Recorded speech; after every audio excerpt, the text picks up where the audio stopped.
Good morning, everyone, and welcome to the Washington Post Intelligence Weekly Briefing. Every week, we bring together our analysts and thought leaders across sectors to help us go quick and deep into the issues that are shaping the business and policy landscape. I'm Louisa Savage, Editorial Director of WP Intelligence, and our mission is to help decision makers see around corners of policy and industry trends. Our subscribers receive concise intelligence reports with actionable recommendations across AI and tech, energy and climate, global security, and healthcare. We have a graphics library, exclusive interviews, and live briefings where we sort out developments that are changing the business and policy landscape. So today, we are looking at two technologies that are driving a transformation in science and research and development, and the federal government's ambitions to accelerate that transformation. Both AI and quantum computing are frontier technologies with important potential for research. And today we're going to unpack this potential and talk about how the federal government is using incentives to accelerate this change. And as always, we'll discuss how business and policy leaders should be navigating this moment. So to help us walk through all of this, we have three great minds with us this morning. Jason Dean is our lead AI and tech analyst, and he has recently published two deeply reported analysis reports on this topic, and he joins us from San Francisco. Welcome, Jason. Hi, Louisa. And Celia Merzbacher is Executive Director at the Quantum Economic Development Consortium, QEDC, which is a consortium that aims to enable and grow the U.S. quantum industry. It's supported by the National Institute of Standards and Technology, known as NIST, and nearly 250 industry, academic, and other members. She's also a former Assistant Director for Technology R&D in the White House Office of Science and Technology Policy, and a former Executive Director of the President's Council of Advisors on Science and Technology. Welcome, Celia. Good morning, Louisa. And Navin Girishankar is president of the Economic Security and Technology Department at the Center for Strategic and International Studies here in Washington, where he leads a research team dedicated to providing independent research and strategic insights on economic and technology policies and their critical role in competitiveness and national security. Navin's a former World Bank official, and he also served in the Biden-era Commerce Department, where he crafted policy around industrial investments in chips, broadband, and other strategic technologies. And he's also worked at Bridgewater Associates. So welcome, Navin. Thanks for joining us. Thank you, Louisa. Great to be here. Yeah, well, very excited to dig into this with all of you. So for the next hour, here's how we will organize our conversation. First, we want to talk about what is the promise of AI and quantum computing to transform science and R&D. Then we want to talk about the administration's ambitious Genesis mission policy and its policies around quantum and some things that we might be expecting to come down the pike. And third, we'll discuss how business leaders and policymakers should be thinking about this moment. So I'd like to thank our audience for the questions that you all sent in ahead of the briefing. We've used them to help shape this conversation. And throughout the hour, I invite you to drop your questions and comments in the Q&A, and we'll take relevant questions as we go along. So with that, I'm excited to sort of dig in with you all. Jason, let's start with you. You and our researcher, Noor Wood, recently published a report on the Genesis mission, subtitled America's Big Bet on AI-Driven Science. And before we get into what the Genesis mission is, just tell us a bit about the ways we're seeing AI transform science. Sure. So to start with, AI has long been really good at finding and predicting patterns in data. This is true even before ChatGPT. We had it in autocomplete for word processors and Google Maps and identifying family members in your photos and possible tumors and MRIs. The AI of today is much better at that, in part because of just the underlying architecture of the algorithms, other reasons as well. And so it's really good for detecting what could be very faint patterns in large amounts of medical data that you can use for diagnosis or identifying genetic patterns and mutations responsible for diseases. it can also it can create things, thus the phrase generative AI. So the same principles that let it write a poem or make a video can be used to suggest a bunch of different molecules that might be useful for a particular function, say a new material or something.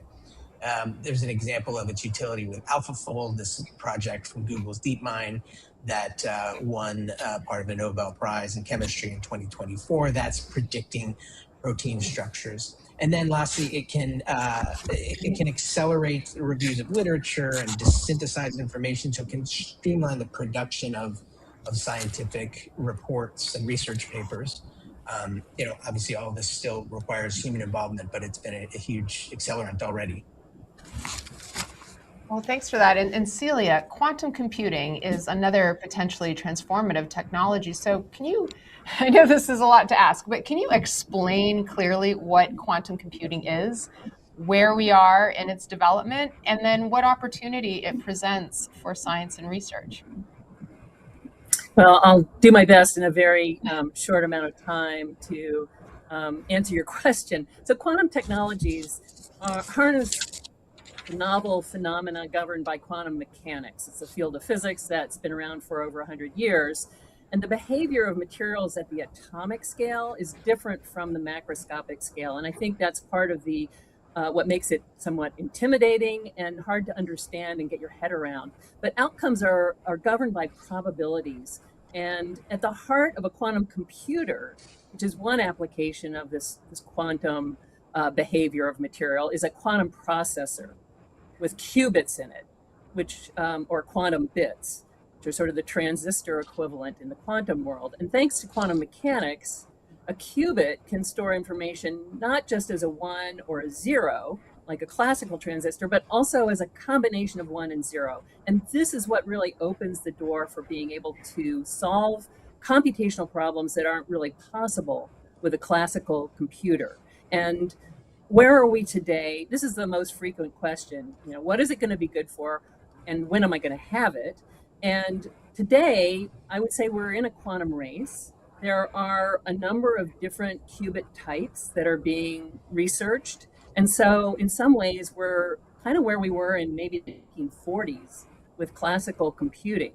We don't have the integrated circuit equivalent. We haven't decided on a single type of qubit or transistor.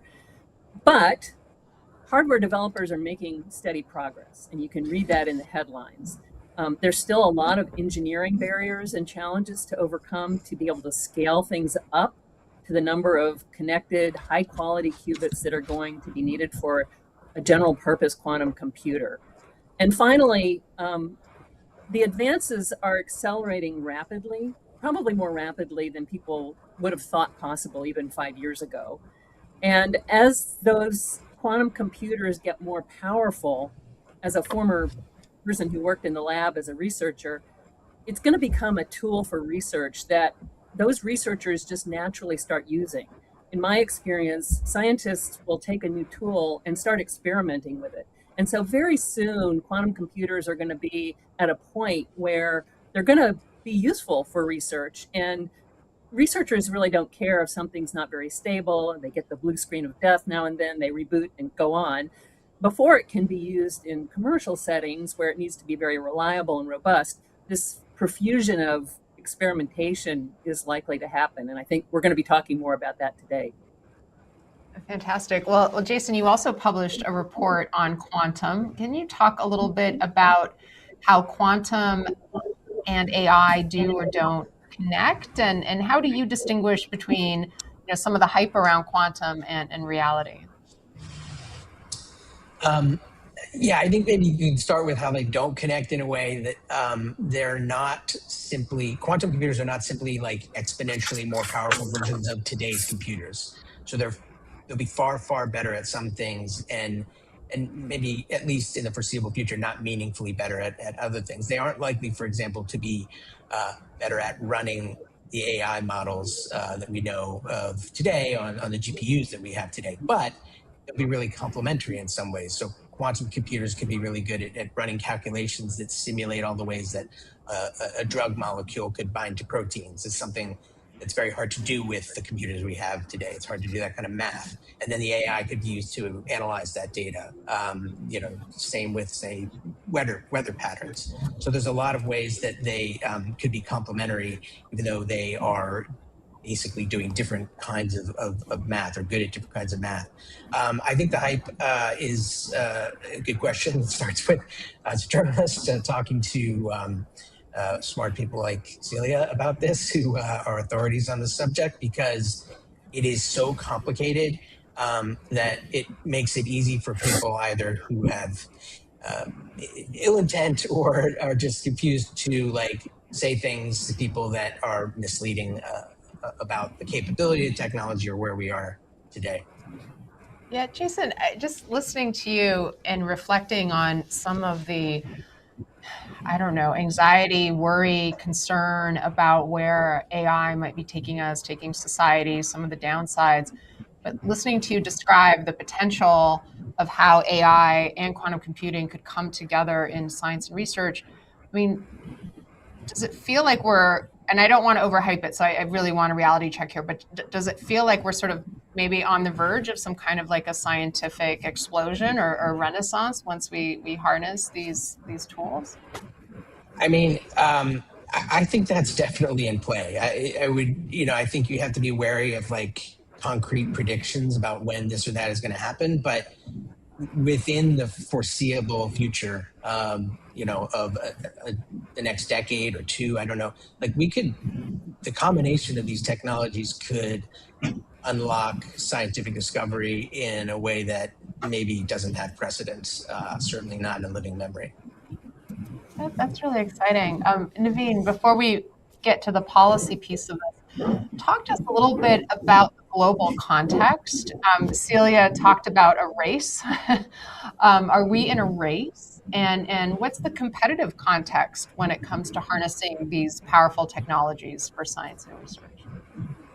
Well, thank you. We're definitely in the midst of a global technology race across multiple technologies. It's driven by the fact that we're in the midst of multiple technology revolutions. And to some extent, sovereign control, or I should say, ownership of these technologies can have all kinds of spillovers, not only into our economy, but also our national security. So that's happening.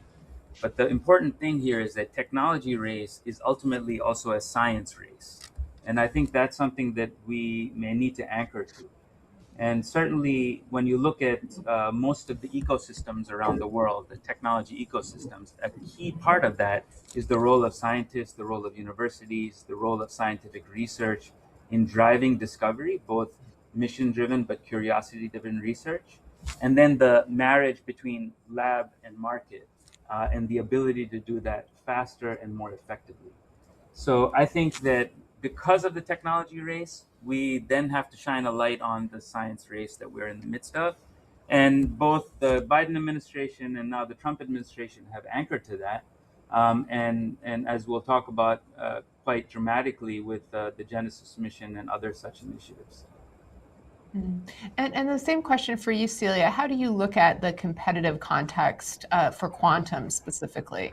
And we know that quantum has implications for breaking cryptography. So is there even more of an impetus to be number one in this field and get there before, say, adversaries get there?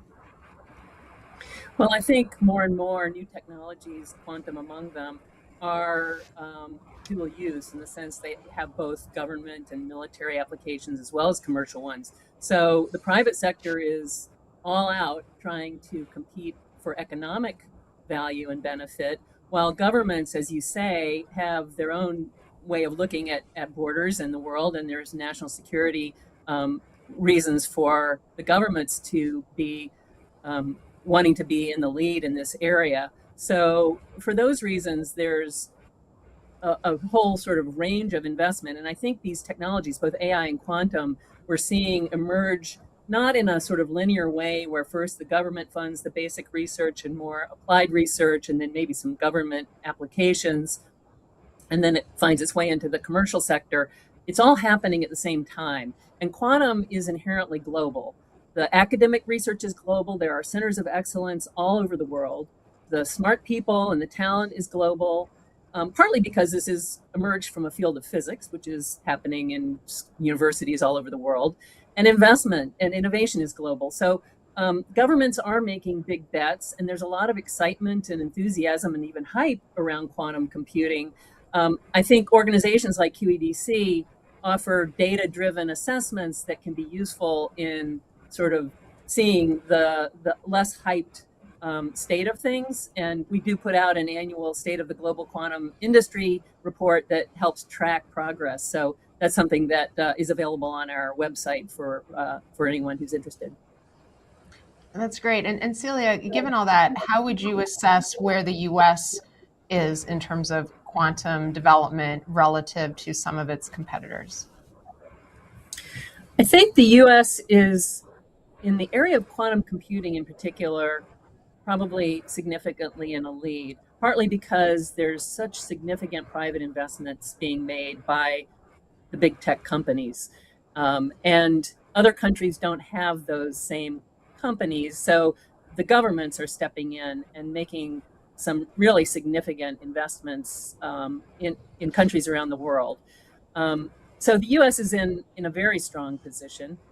When it comes to some of our adversaries like China, there's not a lot of transparency. It's hard to know exactly where they sit. I will just observe that when there's a report in the literature, some capability advancement, often a Chinese authored publication will follow very quickly, suggesting that they have very strong capability in this area and are neck and neck in some ways with the Western scientific community. Well, we had a number of really interesting audience questions that were pre-submitted, so I want to share a few of those with the group. The first one is, what specific scientific problems will quantum computing solve first that classical systems cannot? And I welcome any of you to jump in on that.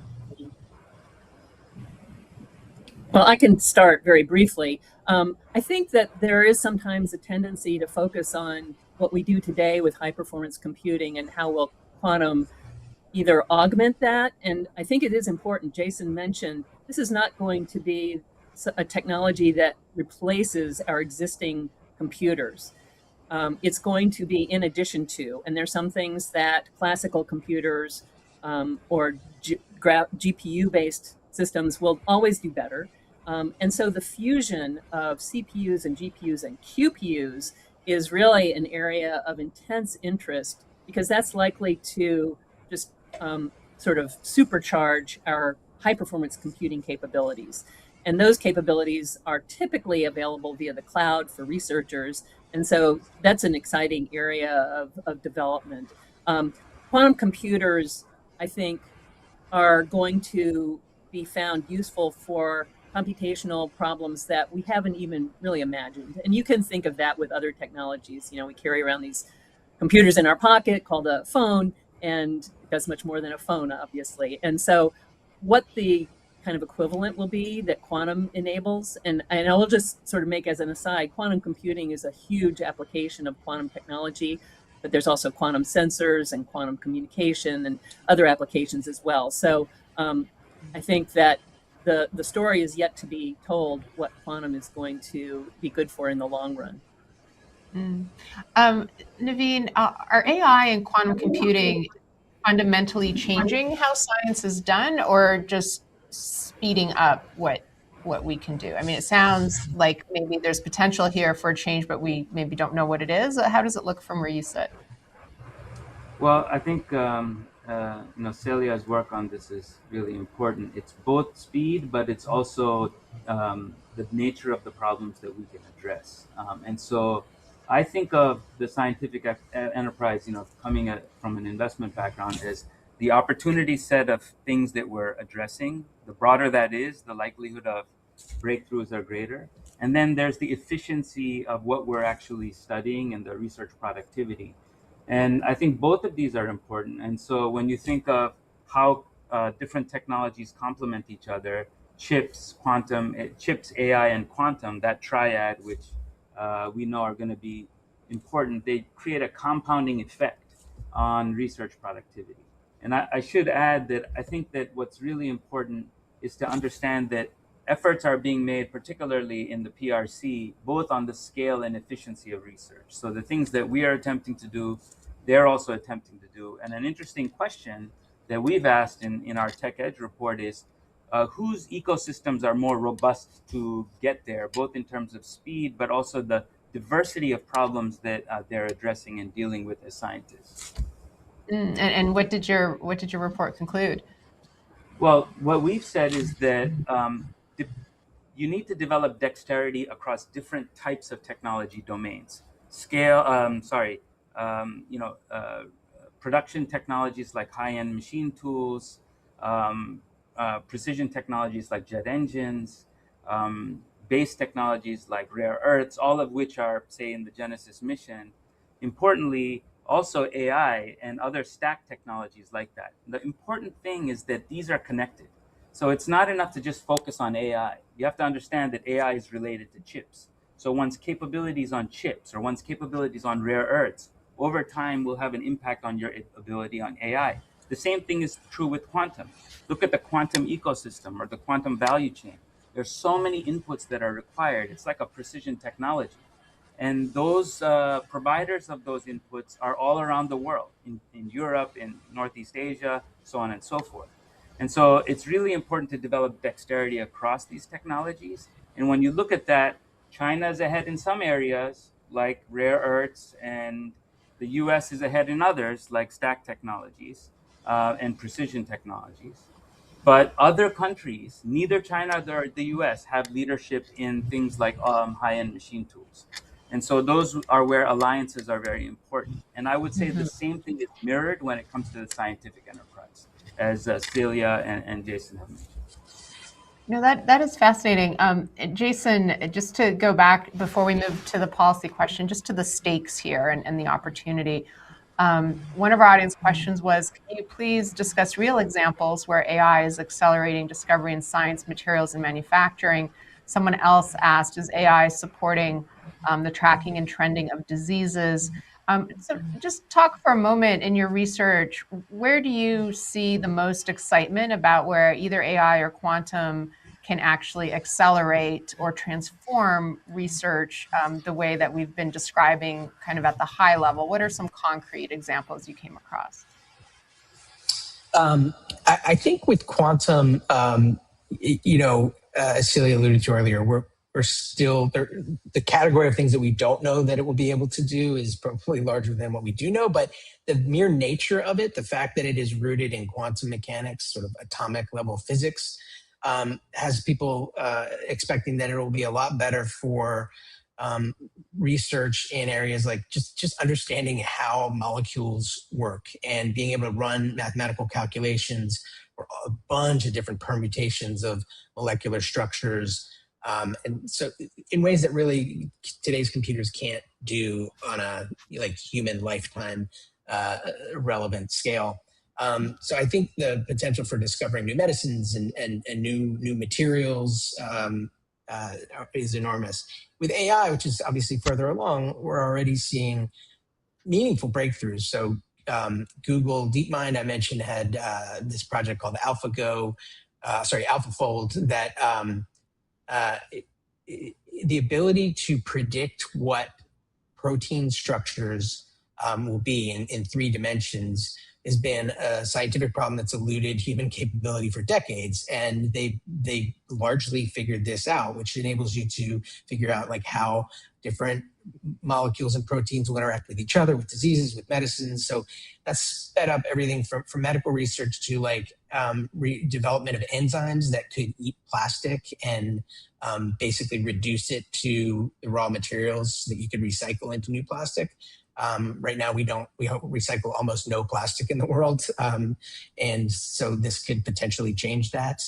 They're developing new crystal structures that you can be used in all sorts of applications. And then using like robots to do the experiments is another area that AI is enabling that's happening, now. It's still early days for some of this stuff, but there's already proof that it's that the breakthroughs are happening. No, that's so fascinating. That's why I love reading your reports. It's always like a glimpse into what's coming. Well, let's turn to the policy discussion and the Genesis mission, and this important piece of context in terms of what the U.S. has been doing. Talk us through, before we get to the new policy, kind of, this was alluded to earlier. I mean, we've just gone through a lot of cuts to spending to federal R&D, and you had an interesting graph in your report. Maybe you could speak to it. Yeah, so this shows federal spending on R&D over time, and the final number there is what was requested by the White House for fiscal 2026, which we're currently in, and it was a dramatic cut, and it would have been the lowest in several years as just a straight dollar amount, and as a percentage of GDP, the lowest in decades. Congress has rejected most of this cutting and is delivering budget allocations that are still below last year, but by like single digit percentage, not this dramatic reduction. It's still important, however, for a few reasons. One is like the expectation that this fight is going to continue and that there will be ongoing budget battles to reduce science spending at a time when we're notionally trying to do more and compete internationally, as we were talking about. Research in some areas is still the funding has been reduced a lot, like in climate issues or vaccines. And then there's just, I think, damage to trust and the ability to make long-term plans that affects, the environment into which a Genesis mission is launched. Yeah. So we have this context and the general impression that, time's not great for government funding of research and development. So what is the Genesis mission then, and how does it fit in? How does it work?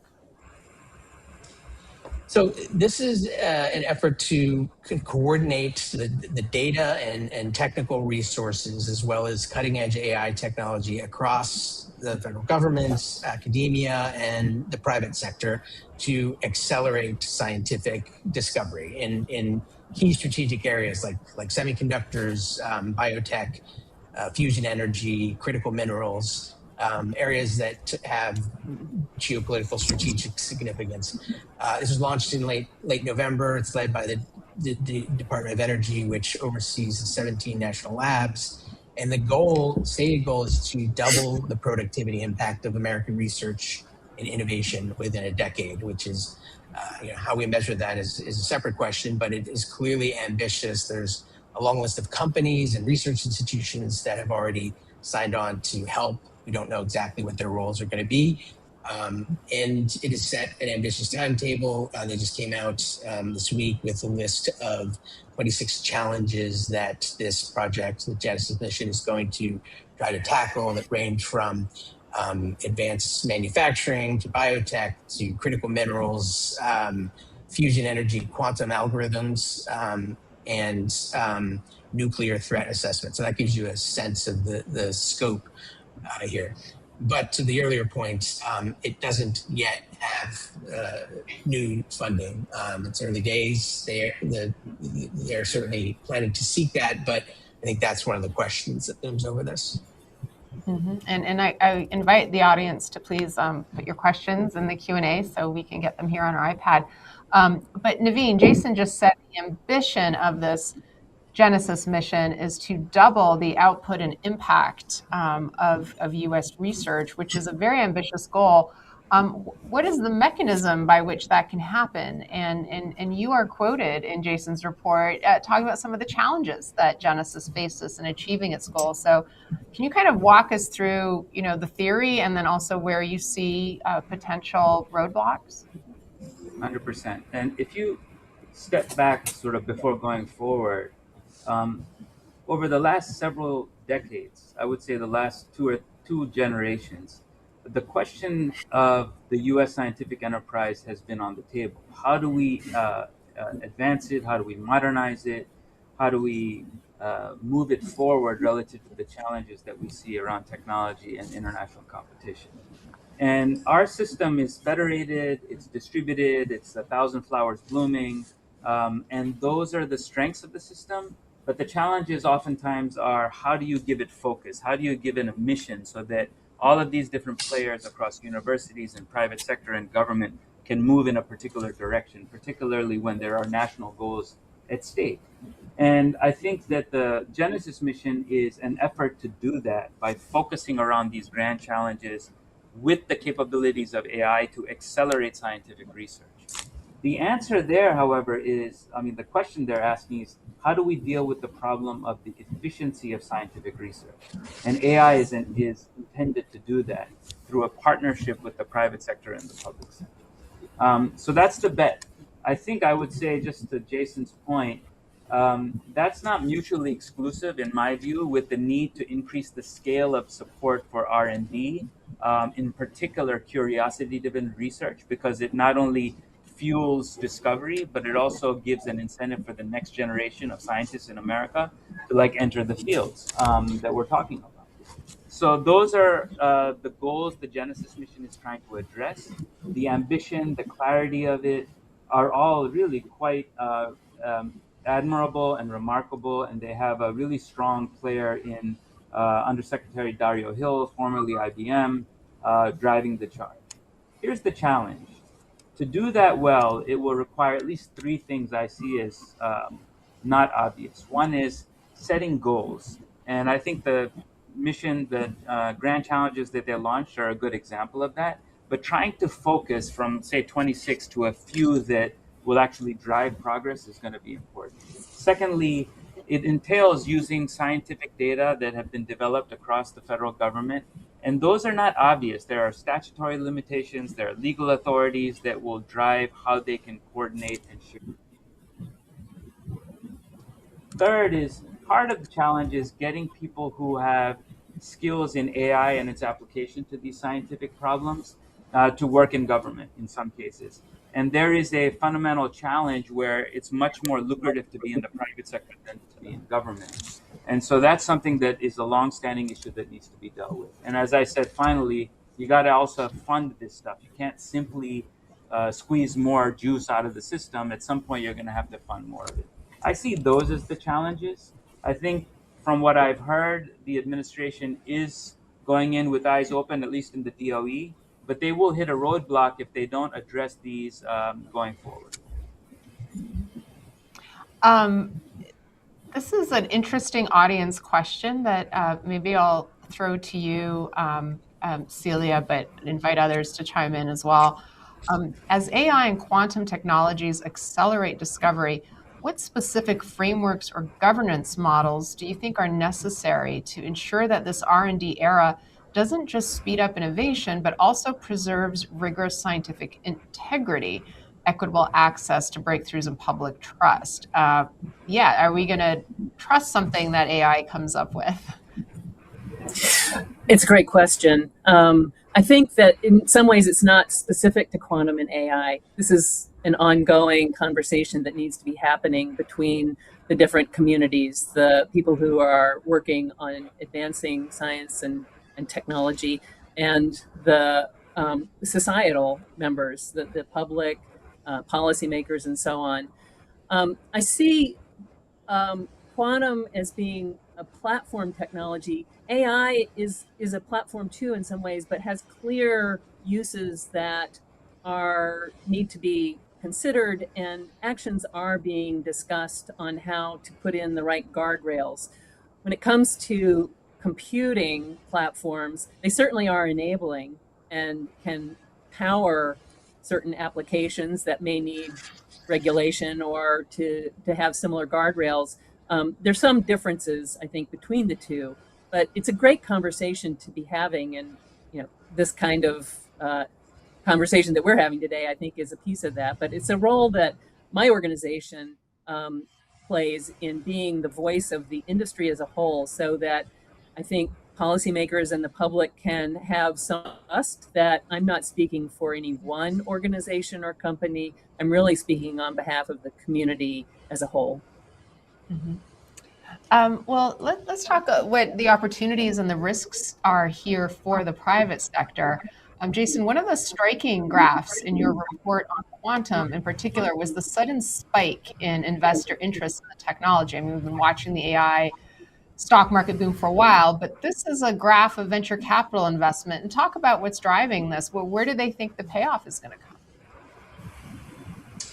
Yeah, I think as we talked about, the potential in this in certain areas is enormous. If you can develop a whole new industrial materials, just new fertilizers that could revolutionize a technology that's kind of a century old. That alone would be massive. So you can easily imagine the potential of the technology, and then you have this sort of accelerating string of breakthroughs in critical areas around building stable qubits and developing error correction technology, because we know that quantum computers tend to produce errors, but you can correct for them. So these breakthroughs that Celia mentioned earlier, I think has fed a lot of interest and excitement. And then you have the fact that we're all experiencing now this AI boom that has sent stock market valuations for some companies through the roof over the last several years, and now it's been a little more wobbly in recent weeks. But I think in that environment, there is an element of people thinking like, oh, well, quantum is the next AI in terms of stock values, and that part maybe not the wisest approach, because we don't know the timetables for like commercial applicability of this technology. We know there's a lot of potential. We don't know when that will be realized in meaningful dollar terms. Mm-hmm. Celia, where do you see the biggest commercial opportunities here? What is industry particularly excited about? Well, we asked this question in our annual survey-based assessment of the quantum computing market, and so that's a resource for everyone to go to. The sort of bottom line is areas that use high-performance computing heavily are ones that are likely to benefit earliest, and that includes life sciences. Jason mentioned drug discovery and other aspects of the whole drug supply chain, frankly, developing clinical trials and so on. Finance is a sector that uses high-performance computing for optimizing investment portfolios, modeling risk, and so on. So that's a sector that's likely to benefit early on. Energy, I'm actually working currently on a project with the oil and gas industry. They're heavy users of high-performance computing for everything from analyzing seismic data to figure out where resources may be, to refining, chemicals and materials. And finally, defense and aerospace is another, very technologically dependent sector and likely to benefit as well, especially in that sector, maybe from some of the sensor applications as well as computing applications. Can you just quickly explain what you mean by sensor applications? What are quantum sensors? Well, as Jason mentioned, I think quantum bits are extremely sensitive to the environment. And when you see a picture of a quantum computer, what you're often seeing is this huge apparatus for keeping the processor super cold, because even thermal influences can disrupt the quantum computation. So that by definition means that these qubits are good sensors. They detect things in the environment, whether it's electromagnetic fields that are used for biomedical imaging, to gravity sensors for measuring something underground, whether it's a tunnel or a ore deposit, to measuring time, which is a sort of a sensor, and the distribution of time is the key to GPS. So there are some applications of quantum sensors that are for navigation and working in a GPS-free environment or a military situation where maybe the signals are being jammed. So those are examples of quantum sensors that are already being developed. That is so interesting. Navin, we've been talking about the Genesis project as being a public-private partnership. Where do you see the most commercial excitement relative to the Genesis project in particular? What's the opportunity here for business? Well, it's hard to say because they have such a sort of long list of national challenges that they've launched. And if you look at how they've approached it, they're sort of spreading their bets and seeing what works. And the good news is there are a number of private sector companies that have joined forces with the Genesis mission. And they come from different sectors, and they're looking for the opportunity. It's hard to underestimate the first mover's advantage that could come from breakthroughs.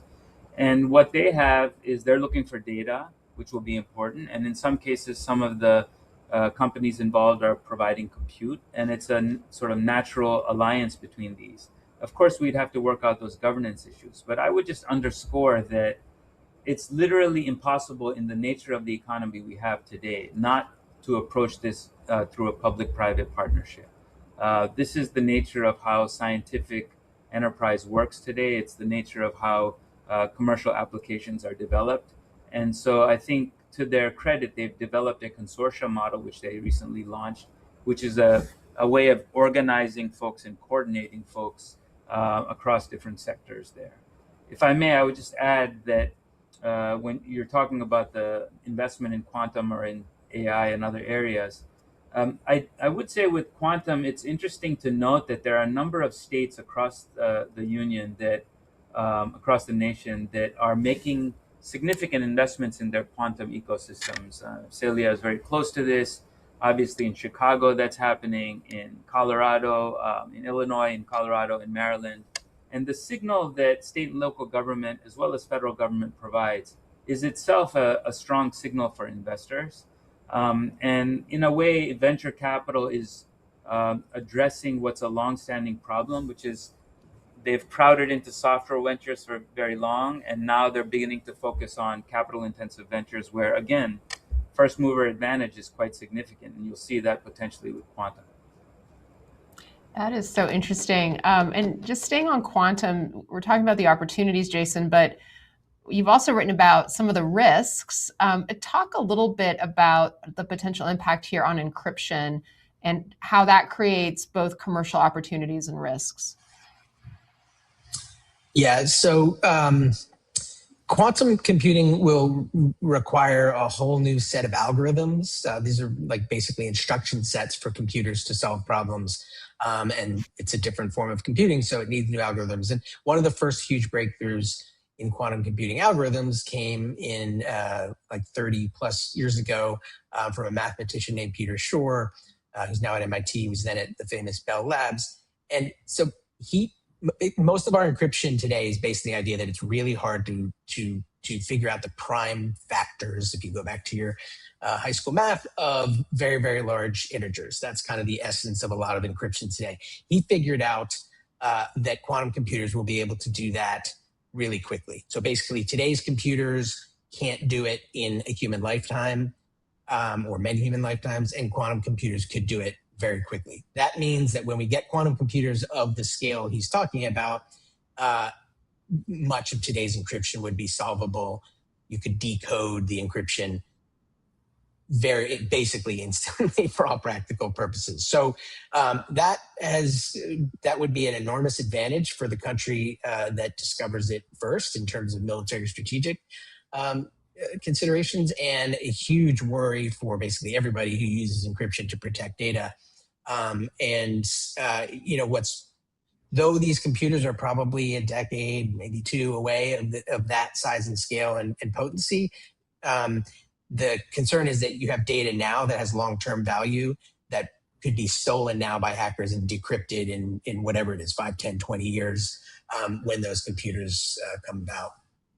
Mm-hmm. So we have an audience question asking, how costly and time-consuming would it be to transition to emerging quantum-resistant encryption? Is this a Y2K effort? I don't know, Celia, do you want to try that one? Sure. Yeah, no, it's an important question, actually. And the answer really is it depends, because every organization, every enterprise has data that have a shorter lifetime, and maybe they need to be protected for just the period of a transaction if you're doing some online commerce. And there are other types of data, maybe your personal health records or genetic information, that has a much longer lifetime, hopefully, and needs to be protected for decades, perhaps. And so depending on the type of data, enterprises need to prioritize where they want to put their sort of initial protections around those data. And we've migrated and upgraded encryption standards before. It just takes a certain amount of time and effort. Most enterprises use third parties to help maintain the security of their systems.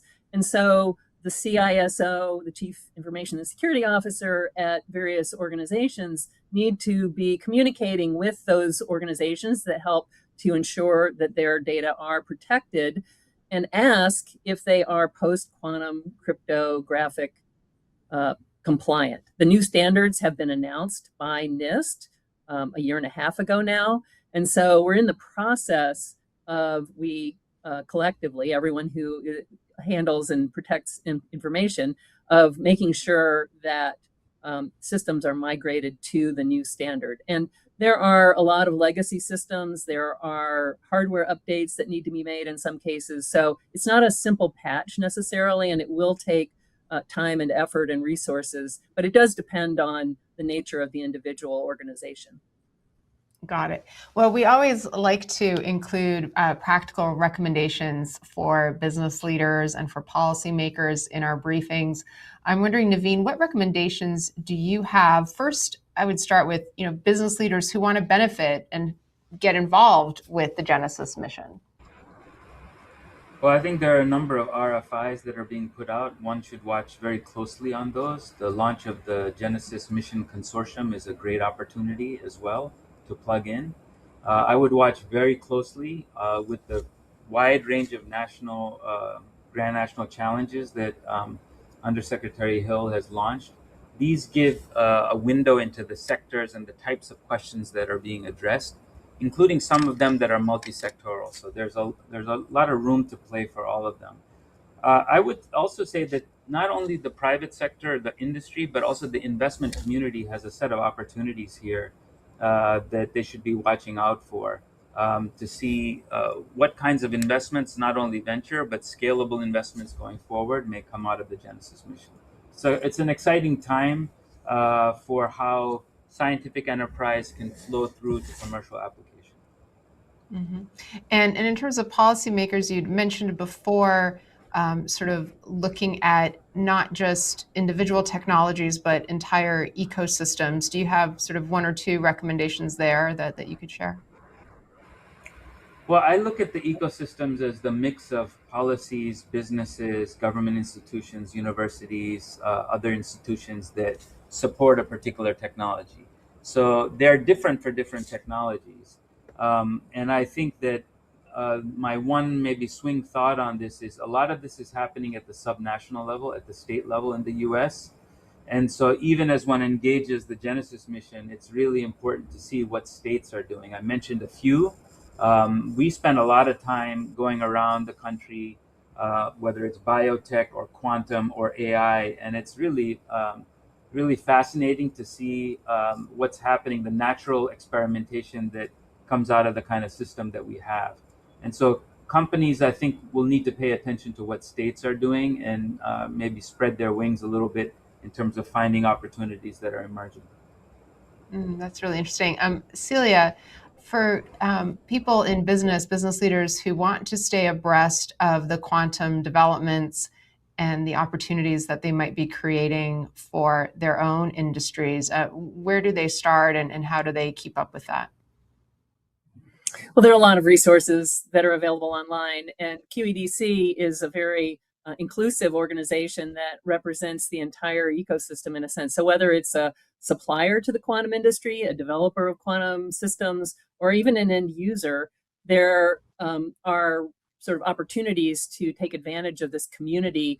And I think for the end users, those business people who are thinking strategically, now is a good time to start keeping your finger on the pulse by whatever your preferred method is. We have a plenary, a quantum summit meeting coming up in mid-April here in Washington, D.C., and it's open to anyone who's interested. So QEDC website to learn more about that. I think there are enormous opportunities to grow the quantum economy, but it does take some visionary thinking at this point. And now is a great time to be preparing. It's often said that the short-term impact of new technologies is often overestimated and the long-term impact perhaps is underestimated. And I think quantum may be another example of that. So it's a great time to get started because, and this is a myth I want to bust, you are not going to have your IT person come in and say someday, we're going to get rid of the old computer system and replace it with the new quantum computer and migrate all of our software to the new system. It's really going to be an enabler of thinking about your business in an entirely different way. And you're going to need experts who are experts in your business and your domain, as well as experts in quantum to be able to navigate that in the future. Great. There's an audience question here for you, Navin. How will the Genesis mission or U.S. government address the challenge of the processing of copyright and patent protection of what comes out of AI and quantum computing, especially in the global context, meaning China, for both scientific innovation and potential profit? Hugely important question. I recently heard Senator Coons, who's a leader on AI and IP, talk about this. I would say that we're at very early stages of figuring out how to apply intellectual property rights to discoveries made out of AI. It is probably one of the most important issues for us in terms of preserving the innovation system that we have and keeping incentives as strong as possible. So I think even as AI is progressing, we should be thinking about copyright, the copyright around data, copyright around the discoveries. I don't have, a silver bullet to do that, except to say that this is another reason why broad and open consultation around this across private sector and industry as well as government is essential. Mm-hmm. And Jason, can you share some of the recommendations that you put together in your reports based on your conversations with sources?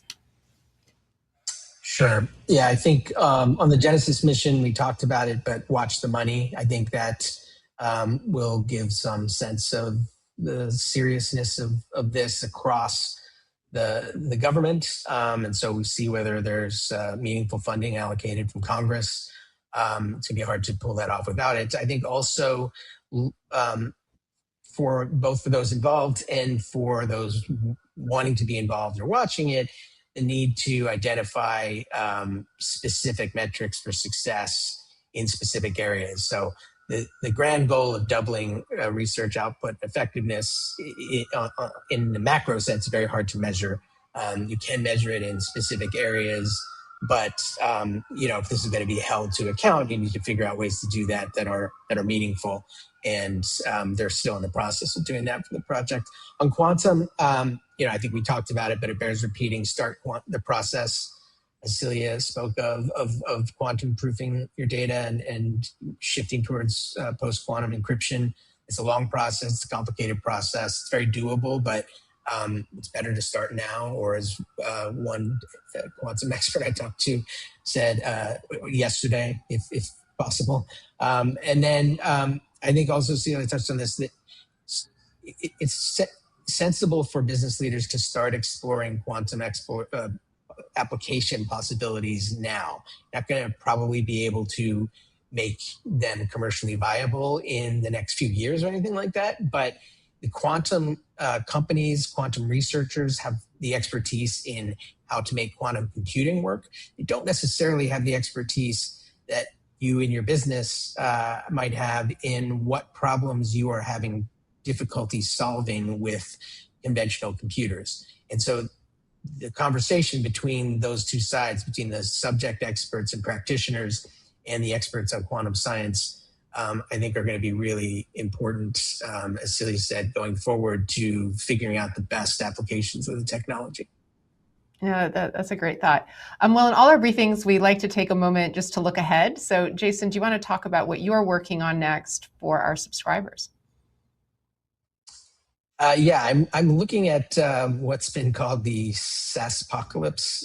So the destruction of AI, of software, business software stocks because of concerns about AI, the downside of AI potentially, but more from the perspective of companies and organizations that use the software. So basically all of us. What does this mean? the freak out over SaaS stocks for those of us who are using this. Can we get prices down? Are we going to be spending more on this? Will we be doing it ourselves? So that'll be the focus of the next report. Great. Well, Celia, how about you? What are you focused on next? Well, I think quantum and quantum computing in particular are poised for real growth, but we're at a chicken and egg kind of stage where the utility isn't enough to warrant business investment. And that is all the way from the supply chain to the end users. And so I'm focused very much on helping to discover the use cases and applications and to help bridge from where we are now to this quantum economy of the future. And also raising awareness and understanding of the technologies. I think it's an area that people have heard of, but they don't really understand it. And QEDC is going to be doing some work to help with that kind of raising of awareness and understanding, spreading the word to students. I often meet students who say, oh, I didn't get a degree in physics, so I can't get into this field. That's absolutely not correct. There are a lot of jobs that require engineering skills or even business skills, and companies are looking for everything from technicians to run lasers and these cooling systems to PhD physicists and algorithm developers. So there are a lot of opportunities, and we're trying to, because if you spend money and there's nobody to do the work, you're not going to make much progress. So we need the workforce and we need the support for the research. And that comes down to what can the government do? One thing that the federal government can do is reauthorize the National Quantum Initiative Act that was signed in 2018 and is on deck to be reauthorized. And we're hoping that that will happen this year as well. Mm-hmm. And Navin, what are you working on next? Well, I mentioned that we came out with, and I'm going to shamelessly plug this, the Tech Edge report, which please check it out on our website. It's our approach to understanding US-China technology competition with an emphasis on ecosystems, which we think can be measured and assessed. And that'll give you a sense of when the next shoe will drop. And so what we're going to be doing over the next 3 years is year after year, looking at different technology verticals. So batteries, quantum, robotics, in the future, petrochemicals, carbon dioxide removal, so on and so forth, to get a sense of what the ecosystems are here in the US as well as China. We've argued for 3 big goals for the technology long game for the US. Play all the keys, meaning just don't focus on one technology, but the underlying connective technologies. 2, achieve speed and scale. And 3, defend our networks, including with our closest allies and trading partners. So we're spending a lot of time trying to highlight what this means in different technology areas. So, please do watch for that. And then secondly, I just came back from the Middle East and I've been in Japan in the month prior. And I think understanding the future of technology alliances is going to be something that you will hear from us. It is very, very important if we want to win the technology long game. And there are new partners and there are traditional partners. And we're going to have to hold them close, particularly where we don't have capabilities and we need them to augment them, including in science and technology. So that's what we're focused on.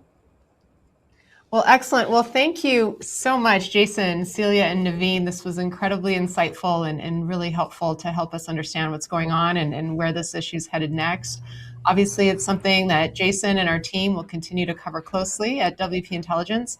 And before we wrap, a quick reminder that you can request a WP Intelligence platform demo by clicking the link on your screen.